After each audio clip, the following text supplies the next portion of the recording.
Is music industry built to make people rich, or it was built to make only few people rich?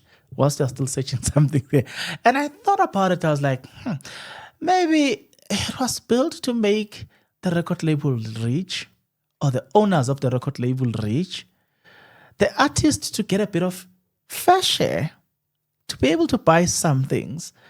I don't know. It still goes back to the look at Well, the music industry is not supposed to make artists rich. It's supposed to make artists exploitable.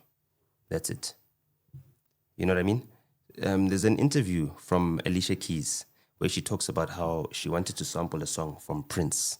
But because Alicia Keys is signed to RCA, which is owned by Sony, which is a Japanese-owned company, but it's controlled by, British Zionists, the Stringer brothers, one of the younger Stringer brother, Rob Stringer, because of that, he said, I will not allow you to sample my music because I don't want my work to pay for those people's school fees.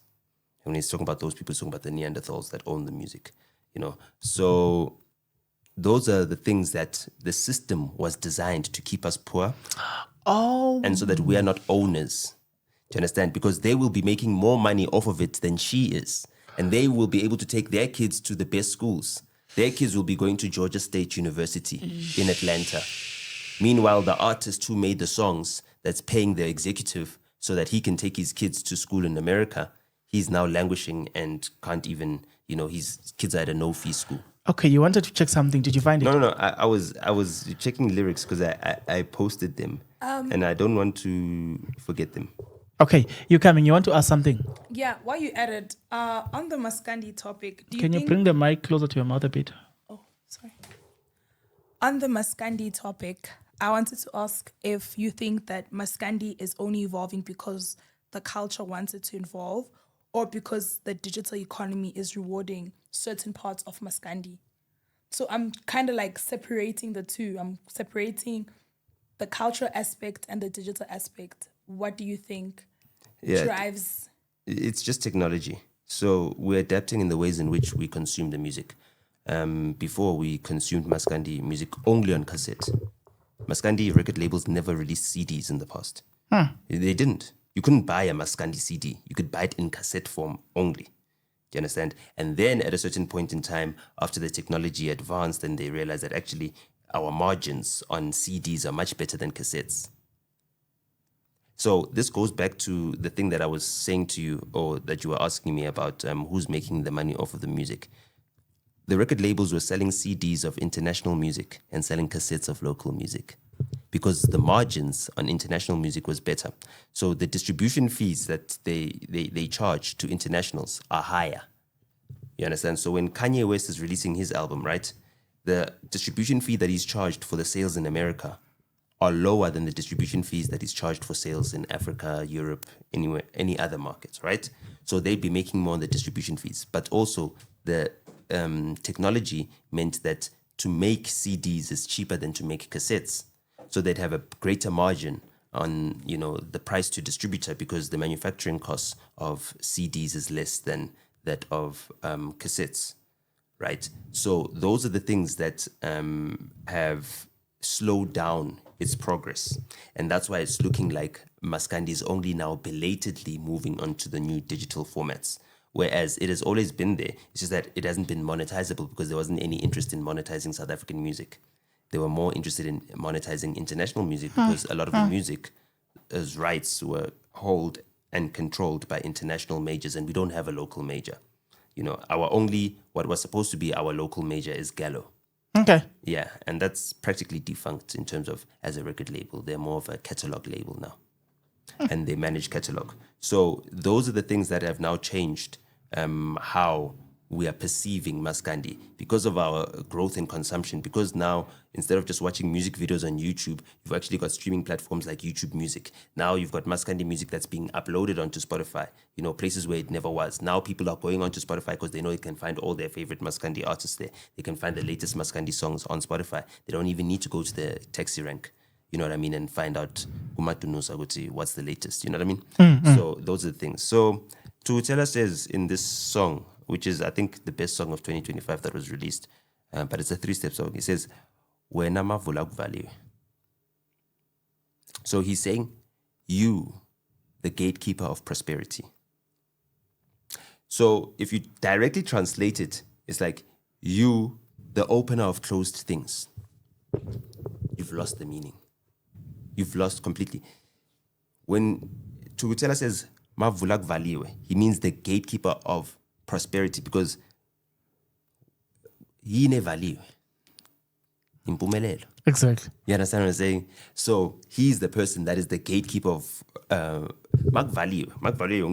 There's only one person that you can ask. You know, you get on your knees and you pray to Umavulak Valiwe. So Mdaliwe zinsuku. So Mdaliwe zinsuku means that the creator of days, right? That's not what it means. That's a loose translation. Mdaliwe zinsuku is the architect of existence. Okay. All that comes to be Okay. is by your design. Okay. I see the difference. Do you understand what I'm I see saying? the difference. And that's what now you look at the language itself. How can you say so much the architect of existence and then you say Mdaliwe zinsuku? It's 3 words, right? It's 2 words. So one is what is it? Like where is not really a word, but yeah, it's like, you know, but it's 3 words and it says so much. Do you know what I mean? It's very descriptive. And you can only understand that meaning if you understand the language. So that's why you find now that when people are translating these Mascandi songs to people who only speak English, they translate them directly. And yes, the English speakers will then get the meaning, but it needs someone who understands the language and the context in which these things are being said. You know, this is a spiritual song as well. So you need to understand the spiritual spiritual element of it. Izinsuku is like, it's not amalanga. It's a different thing. You understand what I'm saying? Exactly. Ngilalele noma isimo singavumi. Ngilalele noma isimo singavumi. Celo ngilalele nami. Hear my prayers in the most trying of circumstances. That's what that means. Okay. That's the most simplest one. It's the most wordy one. It's got the most Zulu words. And it's also the simplest to directly translate. That one you can directly translate, right? Hear my prayers too. You know what I mean? Obviously, that's an acknowledgement that God listens to everyone's prayers, you know, and therefore he might be busy going through his inbox of prayers. Now I see the song. Ngilalele nami something around that. Yeah. Okay, continue. Hey. That's it. Bengicela. Hey. Yes. Because I was like, I don't know which is the song, but now I get it. Oh, no. You're right. You know what? You're raising a very important point. Someone once said, I think, this lady, yeah, she said something very interesting this other time. I think she was speaking about a song that was speaking about weekend, what, and said people never actually realized the meaning of the song. And I remember listening to this interview when she was like, I was complaining that you guys are leaving for a weekend. From just this weekend to another weekend. Your life. Yeah. She was like, nah, man. But I see. But she sings in English. You understand? She writes in English.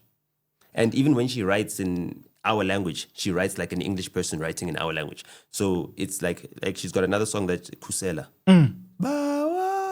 That's possibly the most terribly written song I've heard. You know what I mean? It's like I wish she had actually found someone who knows how to write in either isiZulu or isiXhosa. Because like listen to how Tugitela's writing. You understand? Okay, it's not. okay. It's like Tugitela's saying the same thing that she's saying in Kusela. Bawa kusela abantwana bakho.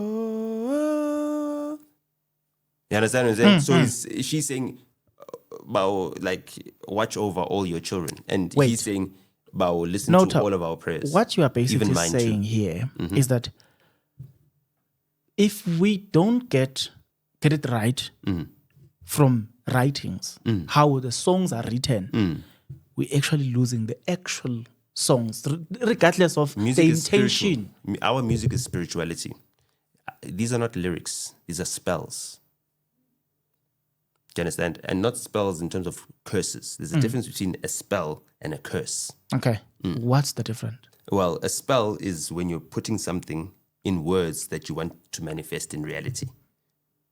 Right? And a curse is when you're putting something in words that you want to manifest a disaster for either someone or something. You know what I mean? It's like, I want to curse you. Ngiyakubopha, ngiyakuzale wena. Things like that. That's a curse. You know what I mean? Zalana nande nina.